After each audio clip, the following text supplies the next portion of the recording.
ever been around a hairstylist or a chef, you know that the tools that they use for cutting are not just regular tools. And the same can be said for a gardener and their pruners. Now, you might not have given much thought to the pruners that you use, but we wanted to talk a little bit about some of the different styles that are available and look at two specific types of pruners in particular. When you're buying pruners, a lot of times they will say that they're either bypass pruners or anvil style pruners, and that's an important feature to keep in mind. So bypass pruners are the everyday pruners that we often use. They're an important tool that many people just keep on their hip. I know I have a pair of them in my car, a pair in the garden shed, and then also a pair in my house, just because you never know where you're going to be and need them. So bypass pruners, they have their name because they're like your typical scissors in the fact that there is one sharp blade that comes down and bypasses the other blade, creating that scissor-like action, and it cuts branches in that regard. Now, the thing about bypass pruners is they're great for everyday use when we're trimming a lot of live, smaller tissue, green tissue that is easier to cut. They are not good for trimming larger wood or harder dead wood. A lot of times dead wood that has lost its moisture tends to be harder to cut. So for that, you're going to look for something called the anvil style pruner.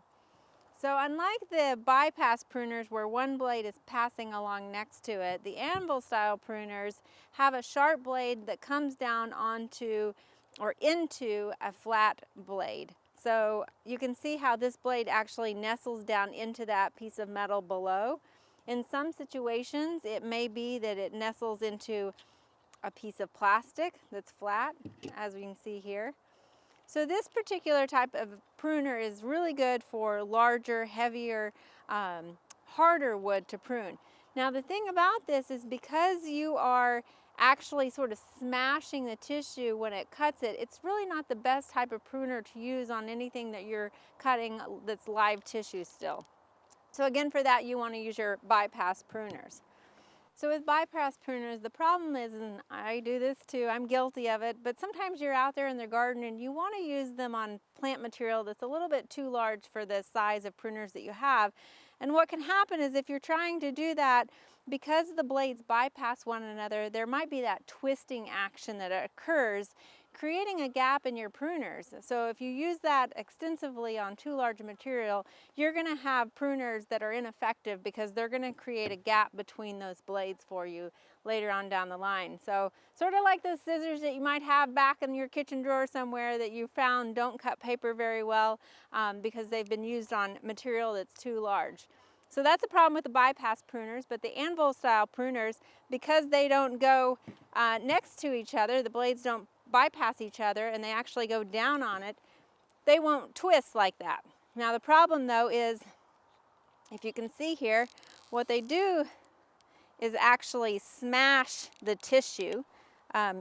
So if this was on a live plant, then you would be leaving some damaged tissue on that plant. So again, the biggest difference between the bypass pruners, those are going to be your everyday pruners for live plant tissue, whereas your anvil pruners are going to be the ones that you're using for your hard dead material. But they're an important pruner to also keep on hand. Now again, depending on the size of branches that you're trying to trim or prune back, you also want to consider getting different sizes. So they make anvil pruners that go even larger. So here's a set that is a little bit larger. And again, the longer the handles are, that's going to give you more leverage and also allow your reach to be a little bit longer as well. We have some even longer ones that again will give you even more leverage and more ability to cut larger plant material.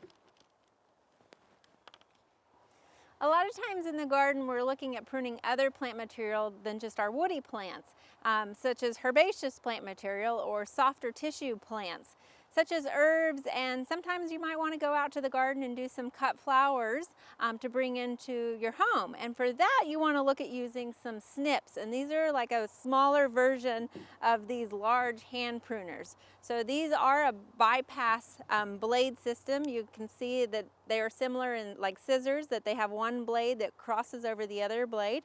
So they're not going to really damage that plant tissue when you're trimming them.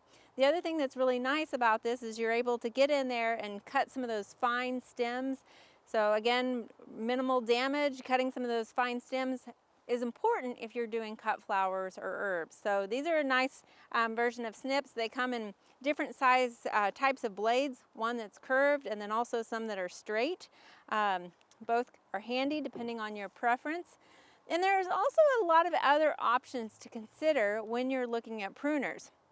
So some of them you can see have like a ratcheting style. So if you have a hard time with your wrist and your grip, you can do something that has this ratcheting style where it will bite down on it. And you can see I've closed my hand all the way, but the blade is still open a little bit. And right in here, it's got a ratcheting mechanism that allows you to open it back up and basically take another bite into that branch. Again, it hasn't cut through. It's going to allow me to open it back up. You hear it click, and then this final squeeze will make that cut for you and make a nice cut. So again, a lot of times there's that ratcheting system that you can look for. If you want to have more strength in your wrist, that's a nice feature. And another feature is one that's more ergonomic. This is one that the lower handle actually twists as you squeeze it. You can see right here, if you watch where the button is, it's down, but as I squeeze it, this lower handle actually pivots and rotates. So that's a little more of an ergonomic handle for you. And then another style is one that we found that our producer really likes, who has smaller hands. She likes to keep this on a dial that's set at 3. And when you open it up, you can see that it doesn't open very wide.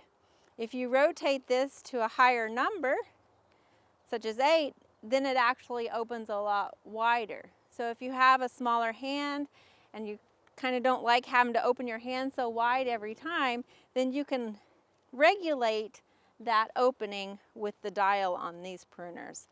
So those are just a couple of features to consider when you're buying those pruners for this season. And I know as a gardener, you probably have more than one pair. And if you're ever looking at gifting a gardener with pruners, they're more than happy to get them because there are so many options available. Just like your mom might have yelled at you for using her fabric scissors on your craft paper, pruners also have a purpose in the garden, and you want to make sure that you're using them the way they're intended in order to have a successful season.